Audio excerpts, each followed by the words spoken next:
डालिया है। பழைய ஏற்பாட்டு காலத்திலேயும் கூட இது திராட்சை செடியை பற்றி நிறைய காரியங்களை கர்த்தர் சொல்லியிருக்கிறார். पुराने नियम में भी इस डाकलता के बारे में बहुत बातों को प्रभु ने அது बताया। இஸ்ரவேல் ஜனங்களை பற்றி தான் அவர் वो சொல்லியிருக்கிறார். इजरायली लोगों को ही वो दर्शाते हुए बताया है।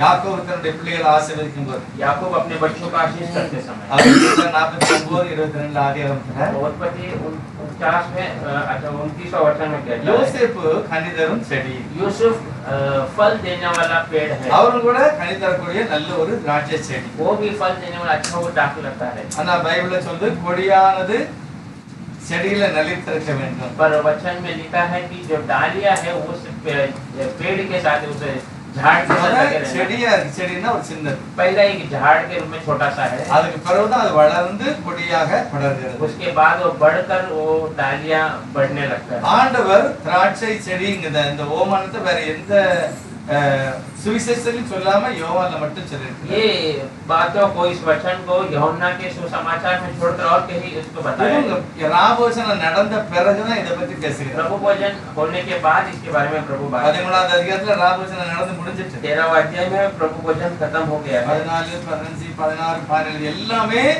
ஆண்டவர் அந்த மேல் வீட்டாரில இருந்து தன்னுடைய சீஷர்களோடு பேசுகிறார். 14 15 16 17 ये सब वचन प्रभु उस ऊपर के घराने में अपने चेलों को देखकर कहता है। இரண்டாவது வசனம் சொல்லும்போது दूसरा वचन में कहते समय என்னோடு இருந்து நீங்க என்ன செய்யணும், அந்த கொடி என்னோடு கூட இருக்க வேண்டும். वो कहता है वो डालियां मेरे साथ लगे रहना है, அப்பதான் அது நல்ல கனிகளை கொடுக்கும். तब वो अच्छे फल को देगा। அப்போ அந்த கனி நல்லா கொடுக்கும்படி அது சுத்தம் செய்யப்படும் அப்படிங்கிறார். तब वो अच्छा फल देने के वो शुद्ध किया जाएगा। அந்த கர்த்தரே அதை நல்ல சுத்தம் செய்கிறார். प्रभु खुद उसे शुद्ध करता है। கனி கொடாததை அறுத்து போடுகிறார். जो फल नहीं देता है उसे काट देता है। கனி அப்படின்னா என்னது? फल का मतलब क्या है? ஆண்டவரை ஏற்றுக்கொண்டு அதன்படி அவர் எதை நினைக்கிறாரோ அப்படி வாழுகிறது. प्रभु को स्वीकार कर वो जो चाहता है उसके अनुसार जीना। யோசேப்பு நல்ல ஓமானம். यूसुफ एक अच्छा उदाहरण है। அவர் சின்ன செடியா இருக்கும்போதே அவருடைய வாழ்க்கையில் நல்ல கனி தரக்கூடிய ஒரு அனுபவம் இருக்கு. छोटा सा झाड़ जब के रूप में जब वो था तब प्रभु के लिए फल देने का अनुभव था। அப்படி இருக்கிறது அவர் சிறு பிராயத்திலேயே கர்த்தருக்காக நல்ல சாட்சியா இருந்தார். वैसा लिखा है वो बचपन में ही प्रभु की अच्छाई गवाही बन गया। அடுத்து இந்த அதிகாரத்துல 49வது அதிகாரத்துல वही उत्पत्ति 49वां अध्याय में 22ல போடுது யோசேப்பு கனிதரும் செடி, यूसुफ फल देने वाला அவர் நீரூற்றண்டையில கனிதரும் செடி. वो नदियों के किनारे लगा हुआ फल देने वाला पेड़। அப்படின்னா அவன் சரியான இடத்துல இருக்கிறான். इसका मतलब वो सही स्थान में है, தேவனோடு प्रभु के साथ। ஆண்டவர் தான் அந்த நீரோடை. प्रभु ही और जीवन இயேசு கிறிஸ்துவோடு இருக்கிற ஒரு ஐக்கியம். यीशु मसीह के संगति में रहने वाला एक अनुभव। அவன் வாழ்க்கையில எல்லா விதத்திலும் ஒரு நல்ல செழிப்பு. उसके जीवन में हर इसमें एक अच्छी जो आशीष। அடுத்து அவர் சொல்றாரு அது கொடிகள் சுவரின் மேல் படரும். वो दूसरा वो कहता है उसकी जो डालियां है वो दीवार पर बढ़ते जाता है। ஒரு ஊழியக்காரன் சொல்றாங்க செடியிலே கனி கொடுக்கு. एक सेवक कहता है वो पेड़ जो है वो झाड़ वो फल देता है। யார்? யோசேப்பு. वो यूसुफ है। ஆனா அவன் கனி கொடுக்கறானேன்னு சொல்லி யாரும் அவனை வரவேற்கல.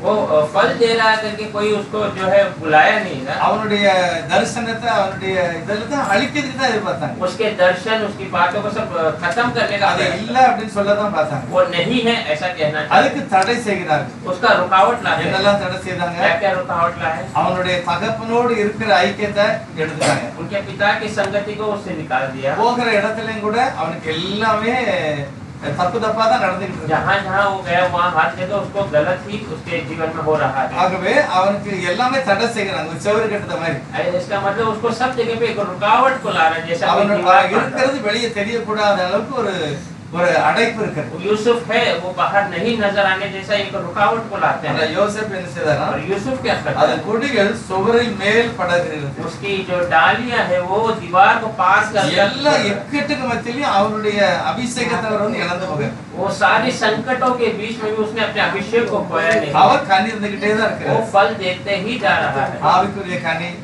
கலாத்திய சபை எழுதினபடி गलातिया कलीसिया में आत्मिक फलों के बारे में அதுல எழுதியிருக்கிற அந்த 9 விதமான எல்லா கனி வரமும் யோசேப்பிட்ட இருக்கு. वो लिखा हुआ 9 प्रकार के आत्मिक फल और वर्धन यूसुफ के अंदर पाया जाता அவர் வேலை செய்கிற வீட்டுக்குள்ள இருக்கும்போது கனி இருந்தது. है। वो काम करने के घर में भी उसके अंदर फल था। அவருடைய பதவி உயரும் போது அதே கனி இருக்கிறது. उसके पद जब ऊंचा होता है तब उसके अंदर वही फल है। அவனுக்கு விரோதித்த சகோதரர்கள் எல்லாம் வராங்க, அப்பவும் அவர் அதே கனியை தான் கொடுக்கிறார். उसे विरोध करने वाले उनके भाई लोग आते हैं, तभी भी प्रभु उसी फल को प्रकट करता है। யோசேப்பு தன்னுடைய கனியை ஒரு நாளும் மாற்றிக் கொள்ளவே இல்லை. यूसुफ अपने फलों को कभी बदला नहीं। எல்லா சூழ்நிலையிலுமே அவர் கர்த்தருக்கு பிரியமாகவே நடக்கிறார். हर एक परिस्थिति में प्रभु को पसंद वाले जीवन ही बिताया। புதிய ஏற்பாட்டில் இயேசுவானவர் சொல்லும்போது சொல்றாரு, नए करार में यीशु मसीह कहते समय நீங்க என்னோட இருந்தாதான் கனி கொடுக்க முடியும். तुम मेरे साथ बने रहोगे तब तुम फल दोगे। தேவன் விரும்புகிற ஒரு கனி. प्रभु चाहने वाला एक சங்கீதத்தில் அப்படிதான் எழுதியிருக்கிறது. भजन संहिता में ऐसे लिखा है, அவங்க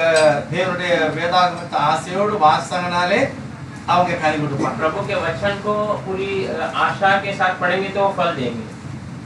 யோவான் 15:3 போட்டிருக்காங்க. யோவான் 15 अध्याय के 3 में कहा गया है, நான் உங்களுக்கு சொன்ன உபதேசத்தினாலே நீங்கள் இப்பொழுது சுத்தமாய் இருக்கிறீர்கள்.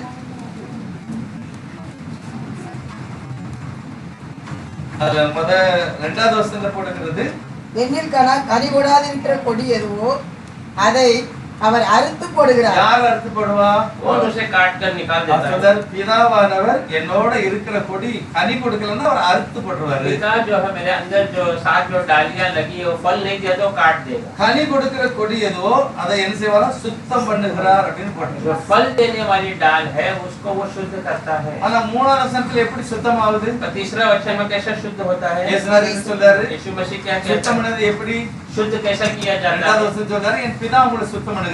दूसरा वचन में कहता है मेरा पिता आपको शुद्ध करता ஆனா है। மூணாவது வசனம் சொல்றது, என்னுடைய வார்த்தை என்னுடைய வசனம் தான் உங்களை சுத்தமாக்கி. तीसरा वचन कहता है मेरा वचन मेरा शब्द तुम्हें शुद्ध करता है। வார்த்தையினால ஒரு பிள்ளைகள் तो சுத்தமாகிறார்கள். वचन के द्वारा बच्चे शुद्ध किए जाते இப்போ हैं। நம்மளும் இப்ப ராமஜன ஆரம்பிக்கு अभी வந்திருக்கோம். हम प्रभु भोजन में आए हुए हैं। எப்படி எந்த தைரியத்துல நாம் இதை செய்தோம்? कैसा कौन सा धैर्य में हम इस बातों को करते யார் हैं? நமக்கு சொன்னது? कौन हमें बताया है? யார் ஒரு பாஸ்டரா? कोई पासवान है क्या? இல்ல.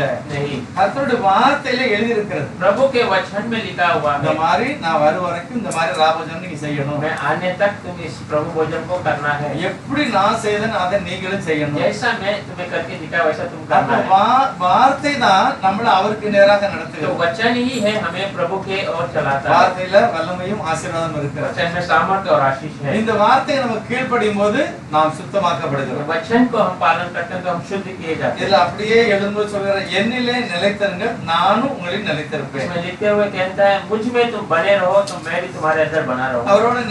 அவருடைய நிலைத்திருக்கிறதுனா எப்படி? उसके अंदर बने रहना का मतलब क्या है? எப்படி அவரை விட்டு தூரம் போகிறதுனா எப்படி? कैसा उससे दूर होने का कैसा है? தேவனையே சார்ந்திருக்கிற ஒரு கூட்டம். प्रभु पे निर्भर रहने वाला एक झुंड। தாவீது ராஜா தன்னுடைய சாலமோனை பார்த்து சொன்னார், दाऊद राजा सुलेमान को देखकर कहता நீ है அவரோட இருந்தா அவர் உன்னோட இருப்பார். तू अगर प्रभु के साथ रहेगा तो वो तेरे साथ நீ रहेगा। அவரை விட்டுட்டேன்னா அவர் உன்னை तू விட்டுருவார். अगर उसे छोड़ देगा तो वो तुझे छोड़ அதே देगा। போலதான் இங்க எழுதி இருக்கிறது. वैसे ही यहाँ पर लिखा है நீங்க அவர் கூட இருந்தா கண்டிப்பா அவர் உங்களை கூட இருப்பார். आप उसके साथ रहेंगे तो सच में वो आपके साथ रहेगा। நீங்களும் நல்ல கனிகளை கொடுக்க முடியும். और आप भी अच्छे फल को दे सकते हैं। அடிக்கடி கர்த்தர் சொல்றார், நானே திராட்சை செடி, हमेशा प्रभु कहता है मैं ही टाक लगा நீங்கள் கொடிகள். और आप डालियां। ஒருவன் என்னிலும் அவன் என்னில் நான் அவனிலும் நிலைத்திருந்தால் अगर एक मुझ में और मैं उसमें बने रहेंगे तो மிகுதியான கனிகளை கொடுப்பான். बहुत फल देंगे। அடுத்து சொல்ற 4வது வசனத்துல, चौथा 5வது वचन வசனத்துல, என்ன எல்லாமே உங்களால ஒண்ணுமே செய்ய முடியாது. मेरे बिना तुम कुछ भी नहीं कर அப்படின்னா सकते। நீங்களாகவே ஒண்ணும் செய்ய முடியாது. अपने आप में तुम कुछ नहीं कर सकते हो। அதனால உங்களால ஒண்ணுமே முடியாது, நீங்க அப்படியே செய்யவே முடியாது அப்படின்னு சொல்லல. हाँ, इसका मतलब कि आप कुछ नहीं कर सकते कुछ काम के लिए, ऐसा नहीं। உங்களால முடியாது, आपसे नहीं होगा ஆனா நான் உங்களுக்கு முடியும்படி செய்வேன். पर मैं तुम्हारे लिए उसे करने के लिए, அதுதான் கர்த்தர் நமக்கு செய்த ஒரு பெரிய वही ஆசீர்வாதம். प्रभु हमारे लिए करने वाला बड़ा आशीष है। நமக்கு முடியாது, हमसे नहीं होगा। கர்த்தர் சொல்கிறான், நான் உன்னோட இருந்து கனி கொடுக்க வைப்பேன். प्रभु कहता है मैं तेरे साथ रहकर तुझे फलदायी நம்முடைய बनाऊंगा। விசுவாச வாழ்க்கையை அறிக்கை பண்ணுகிறது. हमारे विश्वास के जीवन को कबूल कर, நாங்கெல்லாம் கிறிஸ்தவங்க, हम मसीहाई हैं, நாங்க தேவனுடைய வார்த்தையை நம்புகிறோம். हम प्रभु के वचन पे भरोसा करते கண்டிப்பா அவர் ஒரு நாள் வரப்போறாரு. हैं। सच में वो एक दिन आने இந்த वाला உலகம் है। இப்படியே இருக்காது. ये दुनिया ऐसी ही नहीं எங்களுடைய रहेगा। குடியிருப்பு பரலோகம். हमारा रहने का स्थान இது स्वर्ग है। எல்லாமே ஆவிக்குரிய ஒரு வார்த்தை கனிகளாக நம்முடைய வாழ்க்கையில் ये வெளிப்படும். सब आत्मिक वचन फल के रूप में हमारे मुंह से இது எல்லாமே நான் என்ன செய்யணும்? கடைபிடிக்கணும். ये सब को हम पालन करना है। ஆண்டவர் இந்த அதிகாரம் முழுதுமே அப்படிதான் சொல்லுகிறார். प्रभु ये अध्याय पूरा इसी बातें कहता है। ஒவ்வொருவருமே கனி கொடுக்கணும், அதுக்கு தான் கர்த்தர் வைத்திருக்கிறார். हर एक जन फल देना है, उसलिए प्रभु ने रखा है। 7வது வசனத்தை யாராவது வாசிக்கலாம்? 7वें वचन पे पढ़ेंगे। நீங்கள் என்னிலும் என் வார்த்தைகள் உங்களிலும் நிலைத்திருந்தால் நீங்கள் கேட்டுக்கொள்வது எதுவோ அது உங்களுக்கு செய்யப்படும். यदि तुम मुझ में बने रहो और मेरा वचन तुम में बना रहे तो जो चाहो मांगो वो तुम्हारे लिए हो जाएगा. தேவனுடைய வார்த்தை நம்பி அப்படியே நம்ம வந்து ஜெபம் பண்ணுகிறது. प्रभु के वचन पे भरोसा करना, ऐसे ही प्रार्थना அப்ப उठाना. நம்ம ஜெபம் கேட்கப்பட்டதுன்னா நமக்கு ஒரு என்ன செய்யணும், ஒரு சந்தோஷம் வந்துடும். क्योंकि हम प्रार्थना सुना गया हमारा, तो हमारे अंदर एक खुशी हो जाती है. ஏதோ ஒரு காரியத்தை கேட்டுட்டே இருக்கோம், हम कुछ बातों को मांग रहे हैं, அது கிடைச்சோம்னே நமக்கு ஒரு वो சந்தோஷம். मिलते ही हमें एक आनंद होता है. அப்படிதான் எல்லா விஷயத்திலயுமே அந்த அனுபவம் இருக்கணும்னு சொல்லி கர்த்தர் விரும்புகிறார். वैसे ही हर एक विषय में वो अनुभव चाहिए सब प्रभु. அவருடைய அவருடைய நோக்கத்துல முக்கியமா சொல்லப்பட்டது என்னது? उसके बातों में अहम बताई क्या बातें हैं. கனி என்னது? फल का मतलब அதை क्या है, எப்படி கொடுக்க முடியும்? कैसा दिया जाता है. 12வது வசனத்துல கர்த்தர் சொல்கிறார், 12वां वचन, நான் உங்களே அன்பா இருக்கிறது போல मैं जैसा तुमसे प्रेमी हूँ நீங்களும் சபையில ஒருவருக்கு ஒருவர் அன்பா இருக்கணும். आप भी कलीसिया में एक दूसरे से प्रेम. அதுதான் ஆவிக்குரிய கனியில முதல் சொல்லுகிறது. यही आत्मिक फलों में पहला कहने ரொம்ப वाली முக்கியமான ஒரு காரியம். सबसे अहम बात. அன்றைக்கு 1 கொரிந்தியர் 12வது அதிகாரம், पहला कुरिन्थियों का किताब 12वां अध्याय में அதுல ஆவிக்குரிய வரங்களை பற்றி கர்த்தர் சொல்கிறார். आत्मिक वरदानों के बारे में प्रभु कहता है. ஒவ்வொருவருக்கும் ஒரு வரத்தை கர்த்தர் கொடுக்கிறார். हर एक को प्रभु एक वरदान को दिया है. இந்த வரம் சொல்லும்போது அந்த வரம் ஒவ்வொருத்தருக்கும் கிரியை செய்யுது. ये वरदान कहते समय वो वरदान हर एक के अंदर काम करता है. கண்டிப்பா அந்த கிரியை செய்தார். प्रभु सच में उसका काम करता ஆனா है. இதுல கடைசில ஒரு சில காரியத்தை சொல்றாரு. आखिरी इस दो बातों को प्रभु कहता है, நீங்க எல்லாம் அப்போஸ்தலர் கிடையாது, आप लोग सब प्रेरित नहीं है, எல்லாரும் தீர்க்கதரிசி கிடையாது, या सब लोग भविष्यवक्ता नहीं எல்லாரும் है, சுவிசேஷன் கிடையாது, या सब एक जो सुसमाचार देने वाले हैं, எல்லாரும் போதகன் கிடையாது. सब प्रचार भी नहीं कर இப்ப இந்த सकते. வார்த்தையில வரும்போது எல்லாருக்கும் எல்லாம் கிடையாது.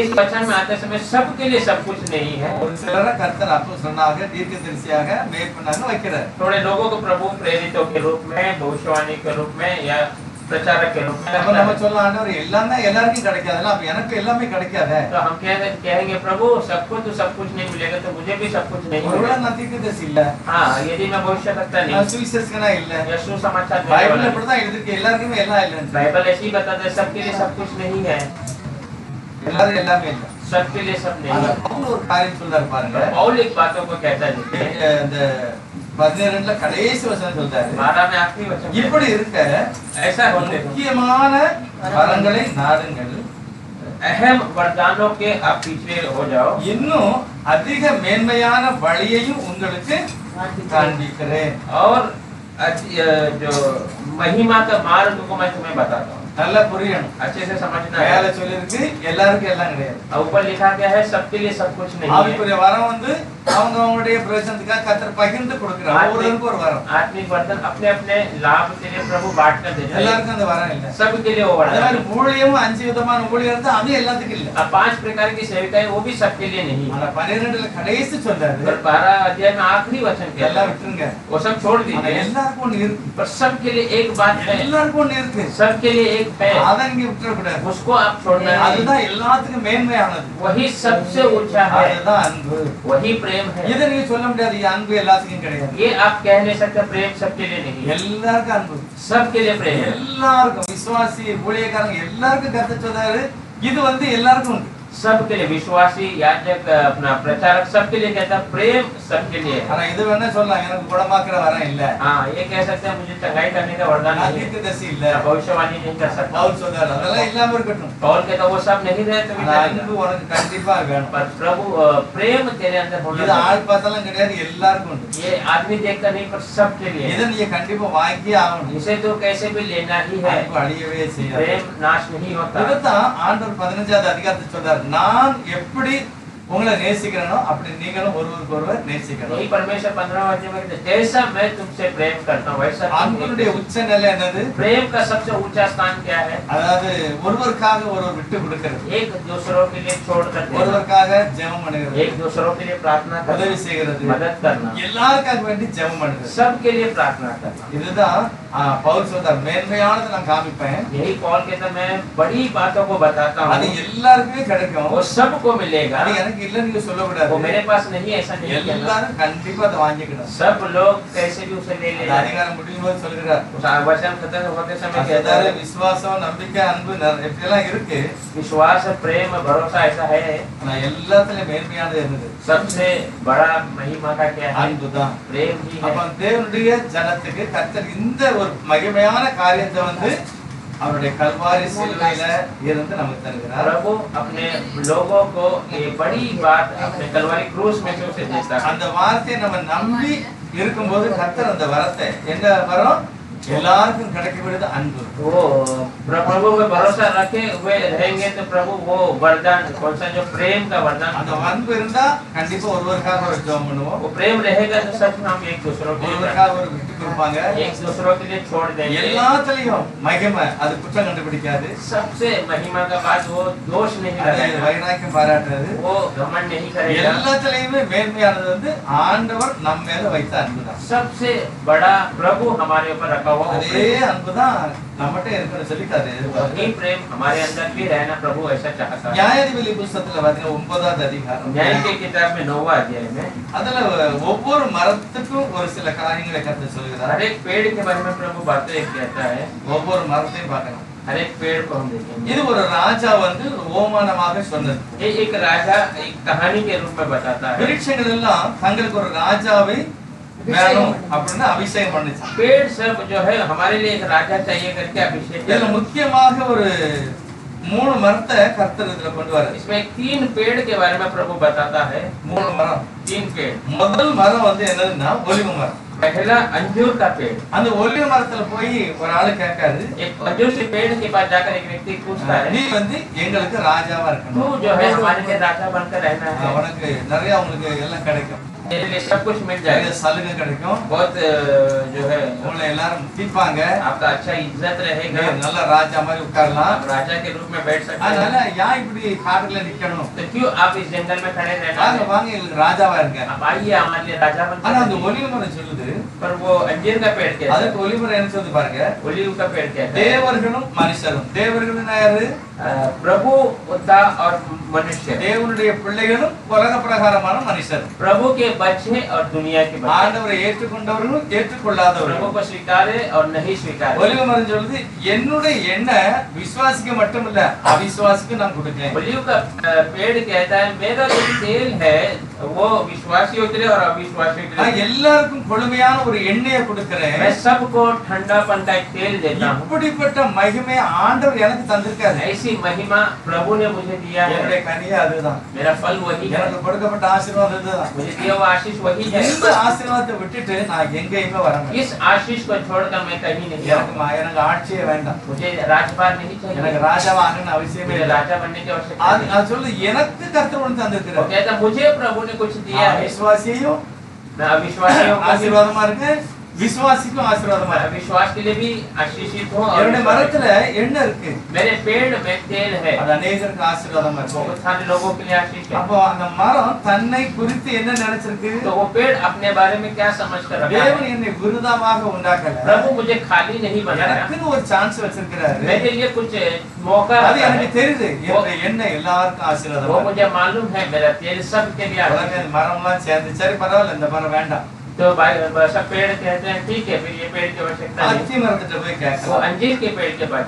9:10 சொல்லிருக்கு அத அத்தி மரத்துக்கிட்ட போகுது वो 9 और 10 में कहा वो अंजीर के पेड़ के सामने है। ஒலிவ மரத்தை கூப்பிட்டோம் அது வரல हमने जैतून के पेड़ को बुलाया, वो आया नहीं। பேசுறது, நீ வந்து எங்களுக்கு ராஜாவா இருக்கணும் तू आना है, हमारे लिए राजा बन जाना है। அத்தி மரம் என்ன சொல்லுது तो अंजीर का पेड़ क्या कहता है? நானும் சாதாரணமான ஆள் இல்ல मैं भी आम व्यक्ति नहीं हूँ, நான் நல்ல கனிகளை मैं கொடுக்கிறேன் अच्छे फल को देता हूँ। அது ராஜா நல்ல நல்ல கனியை விட்டுட்டு நான் வர மாட்டேன் मैं अच्छे फल को छोड़कर आपके पीछे नहीं நான் இதை आता। விட்டுட்டு நான் ஒன்னும் மனுஷன் ஆள வர மாட்டேன் मैं इसे छोड़कर कोई व्यक्ति पे राज करने नहीं आता। அத்தி பழம் அநேக ஆசீர்வாதத்தை கொடுக்கிறது अंजीर का पेड़, अंजीर का फल बहुत आशीषों को देता है। இன்றைக்கு ராஜா சோமில்லாம விழுந்திருக்கும் போது வியாதி வந்திருக்கும் போது जैसे कि राजा जो बीमार होकर बीमारी में पड़ा था तो ஏசாயா தீர்க்கதரிசி சொல்கிறார் ऐसा वो व्यक्ति कहता है அத்தி பழத்தை நச்சி அந்த புண்ணுக்கு மேல போடுறது அது சோமாயிரும் அப்படிங்கிறார். अंजीर के फल को तो पीस कर उस जख्म पे डाल तो चंगा हो जाएगा। அது கேன்சர் வியாதியை சோமாயிரும். तो कैंसर की बीमारी को चंगाई அப்ப அத்திமரம் என்ன சொல்லுது? तो अंजीर का पेड़ क्या कहता है? எனக்குன்னு கர்த்தர் ஒரு ஆசீர்வாதம் வைத்திருக்கிறார். मेरे लिए प्रभु ने एक आशीष रखा। இதை விட்டுட்டு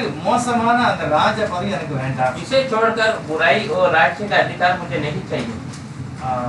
அதாவது ஒலிவ மரத்துக்கு சொல்லி எனக்கு ஒரு ஆசீர்வாதம் இருக்கு. जैतून का पेड़ कहता है मेरे अंदर एक आशीष प्रभु ने रखा அத்திமரம் है। சொல்லி எனக்கு ஒரு ஆசீர்வாதம் இருக்கு. अंजीर का पेड़ कहता है मेरे अंदर भी प्रभु ने रखा சரின்னு है। எல்லாம் சொல்லி இப்ப மரத்தெல்லாம் விட்டுட்டு செடி கிட்ட வந்து பாருங்க. अभी ये सब पेड़ उधर से निकलकर अभी एक झाड़ के पीछे आ गए। 12 வசனம் வாசிக்கலாம். 9 12 நியாயாதிபதிகள் புத்தகம். न्यायाधिकार 9 में 12 वचन। அப்பொழுது மரங்கள் திராட்சை செடியை பார்த்து நீ வந்து எங்களுக்கு ராஜாவா இரு என்றது.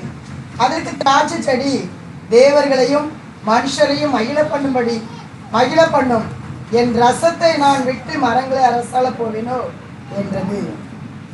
फिर वृक्षों ने दाखलता से कहा, तू आकर हम पर राज्य कर।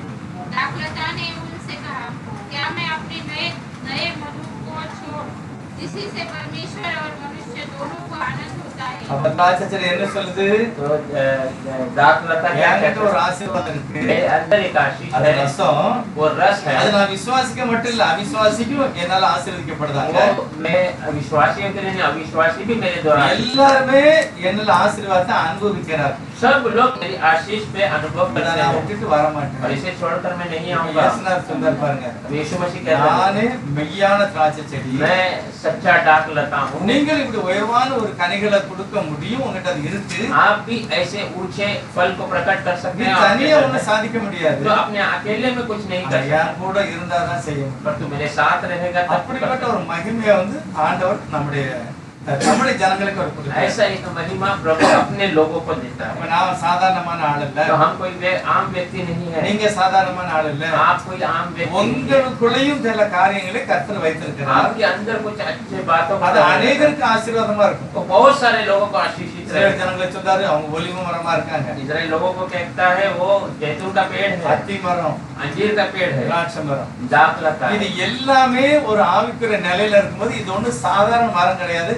எல்லாமே பலம் உள்ளது, ஆசீர்வாதம் உள்ளது. ये सब जब आत्मिक रीति में रहते हैं तो एक आम वृक्ष नहीं है, ये बलवान है और आशीषित है। ஆபகுக்கு புத்தகத்துல இதை பத்தி என்ன போட்டு பாருங்க. हबक्कुक की किताब में इसके बारे में क्या डाला है देखिए। ஆபகுக்குல வந்து அந்த ஆபகுக்கு ஜெபம் எழுதாரு. हबक्कुक में वो प्रार्थना करता ஆண்டவரே, है, நான் ஜெபம் பண்ணி பார்த்தேன், எனக்கு ஒண்ணுமே நடக்கல. प्रभु मैं प्रार्थना कर देखा पर कुछ हुआ நான் नहीं। அமைதியாவே இருக்கிறது. आप शांत रहते हैं, எது வரைக்கும் தான் நீர் அமைதியா இருப்பீங்க? तब तक आप शांत रहेंगे। எனக்கு கண்டிப்பா ஆசீர்வாதம் வேணும். मुझे कैसे भी आशीष चाहिए, அப்படி அவர் ஜெபம் பண்ணுகிறார். ऐसा वो ஆனா प्रार्थना करता है। 3வது அதிகாரத்துல சொல்கிறாரு. तीसरा अध्याय में कहता है அவர் என்ன சொல்றாரு பாருங்க, 17வது வசனத்துல, 17 वचन में, அத்தி மரம் துளிர் விடாம போனாலும், अंजीर का पेड़ फल देना छोड़ देगा, திராட்சை செடி பழம் இல்லாமல் போனாலும், दाखलता में फल न रहेगा तो ஒலிவ மரத்தின் பலன்கள் அற்று போனாலும், जैतून का पेड़ का बल टूट जाएगा, வயல்ல தானியம் விளையாம போனாலும், खेत में धान न उगेंगे तो भी, ஆட்டு மந்தையில முதல் இல்லாம போனாலும்,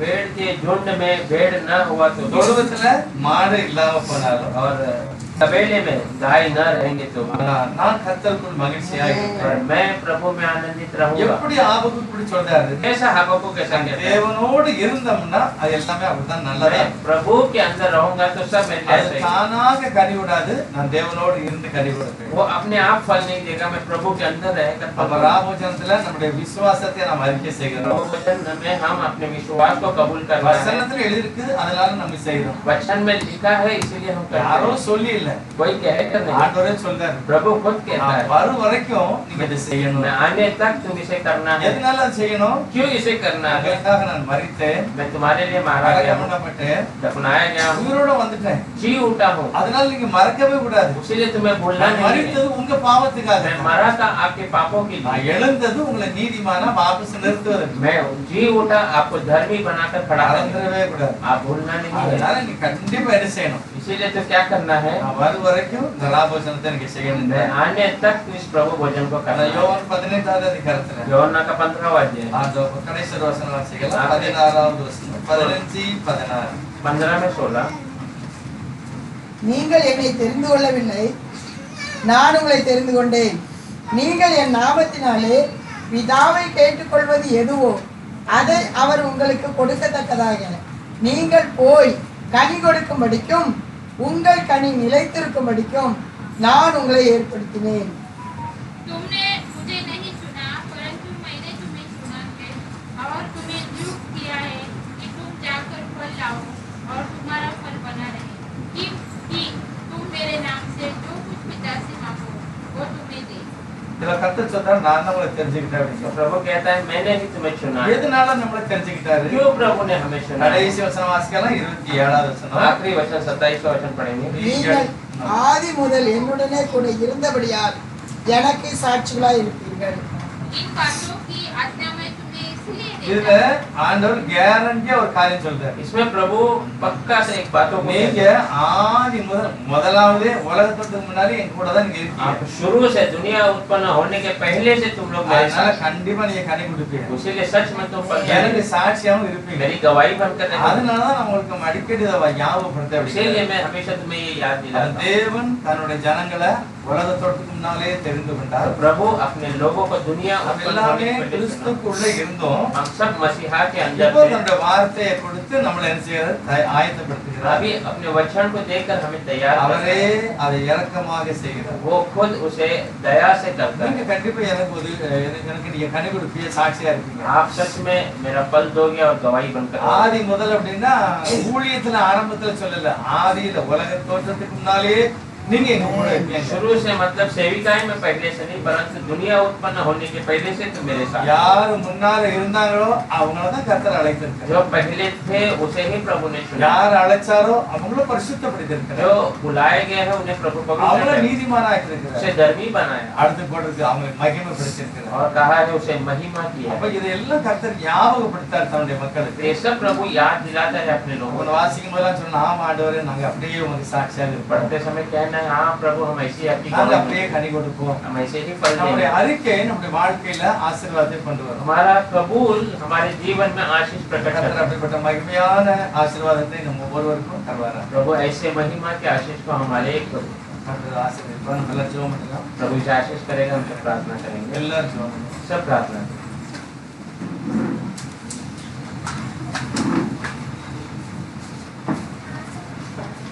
நம்ம எல்லாரும் ஒப்புக்கொடுத்து முதல்ல ஜெபம் हम பண்ணலாம். सब पहले अपने आप को सौंप कर प्रार्थना करें. ஏசப்பா நாங்க எல்லாரும் ஆதி முதல் உங்களோட கூட இருந்தோம். प्रभु यीशु हम सब शुरुआत में ही आपके साथ थे. எங்களால ஒன்றுமே செய்ய முடியாது. हम अपने आप से कुछ नहीं ஆனா कर உங்களுடைய கிருபையினால தான் நாங்க உங்களுடைய சமூகத்துல और வந்திருக்கிறோம். आपका अनुग्रह से आपके हुजूर में आए. நீரே எங்களை அழைத்தீர். आपने ही हमें बुलाया, எங்களை பரிசுத்தமாக்கிறீர். हमें पवित्र किया, எங்களை நீதிமானாய் ஆக்கினீர். हमें धर्मी भी बनाया. ஆனால் ஒரு பூரணமான நிலையில நாங்க இல்ல. फिर भी हम एक परिपूर्णता स्थिति में नहीं எங்களை है. திரும்ப எங்களை फिर பரிசுத்தப்படுத்தினார். से हमें पवित्र कीजिए. யோசுவா பார்த்து கர்த்தர் சொன்னார், विश्वास को देकर प्रभु ஜனங்களை நீ சீக்கிரமா பரிசுத்தப்படுத்து. लोगों को तो शीघ्र पवित्र कर. நாளைக்கு நான் அற்புதம் செய்வேன். कल में अद्भुत कार्य இன்னும் करूं. நீங்க பரிசுத்தம் அடையணும். और आप पवित्र நாளைக்கு होना. நான் பரிசுத்தம் உங்க மத்தியில ஒரு அற்புதத்தை செய்வேன். कल मैं तुम्हारे जीवन में करूंगा. தேவ ஜனங்கள் எப்பொழுதுமே நம்ம ஆயத்தப்படுத்தும் போது तो प्रभु के लोग जब कभी भी हम तैयार होते हैं, கர்த்தர் ஒரு அற்புதத்தை செய்வார். प्रभु हमारे लिए एक अद्भुत कार्य அதுதான் அந்த करता है. விசுவாசம். वही विश्वास है. ஆண்டவர் அப்படி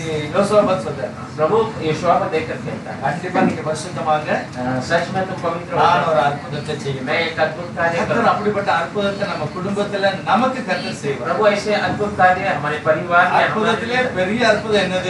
अद्भुत में सबसे अद्भुत அவரை कार्य முழுசா நம்ம நம்புகிறது. उसमें परिपूर्णता से भरोसा है. அதுக்கு பிறகு நம்முடைய வியாதி நீங்கி நம்ம சமாதானத்தோடு வாழுகிறோம். उसके बाद हमारी बीमारी मुक्त होकर हम समाधान. கர்த்தர் அப்படிப்பட்ட மகிமையான ஆசீர்வாதத்தை கர்த்தர் நமக்கு இலவசமாக प्रभु தருவார். ऐसी महिमा की आशीष हमें मुफ्त में देता है. எவ்வளவு எல்லாரும் ஜெபம் इस பண்ணுவோம். समय में हम सब प्रार्थना கர்த்தருக்கு करें. நன்றி சொல்லுங்க. प्रभु को धन्यवाद. இயேசுப்பா, எங்களால முடியாது, நான் உங்களோட கூட இருக்கிறேன். प्रभु मुझसे नहीं होगा, हम आपके இந்த साथ. வார்த்தையினால எங்களை பரிசுத்தப்படுத்தினார். आपके वचन से हमें पवित्र. நாங்க கொடிகள், ஆனா உங்களோடு நாங்கள் இருக்கோம். हम डालिया है पर आपके साथ எங்களுக்கு बने. அந்த சக்தி, அந்த பலம் உம்மிடத்திலிருந்து தான் எங்களுக்கு வேணும். मुझे वो बल, वो सामर्थ्य आपसे चाहिए. எல்லாத்துக்குமே ஒரு ஆசீர்வாதத்தை வைத்திருக்கிறேன். सबके लिए एक आशीष रखा है. ஒலிவு மரம் சொல்லுது எனக்குள்ள ஒரு ஆசீர்வாதம் இருக்கு. जैतून का पेड़ कहता है मेरे अंदर एक आशीष அத்தி है. மரம் சொல்லுது எனக்கு ஒரு ஆசீர்வாதம் இருக்கு. अंजीर का पेड़ कहता है मेरे अंदर एक आशीष திராட்சை है. செடி சொல்லுது எனக்கு ஒரு ஆசீர்வாதம் இருக்கு. दाख लता कहता है हमारे अंदर एक நாங்களும் आशीष है. சொல்லணும், நாங்க இயேசு அதற்குள்ள இருக்கோம்.